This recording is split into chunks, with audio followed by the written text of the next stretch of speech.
อ๋อชูจิเลยนะตะเด้อเหลืองเป็ดเลยแข็งว่ะนุ่มๆมาแล้วเรื่องดิ อืม รสชาติอ่ะไม่อร่อยโดดน้ำอ่ะ อร่อยเปล่า ไม่อร่อย มันออกจาง มันโดดน้ำไปแล้ว ๆอะไร แต่ ตอน ก็ ดูนอน แต่ก็กินได้ โดนน้ำ ตอนไหนดูนอนเนาะ รสชาติไม่อร่อยแล้ว เนี่ยอร่อยอร่อยไหม อะไร ไม่อร่อย อะไรบอกไว้ ไม่อร่อย กำลังปักเนอะ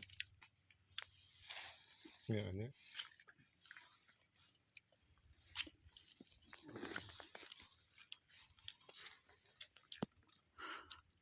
อยู่น้ำละเอาน้ำกินเนี่ย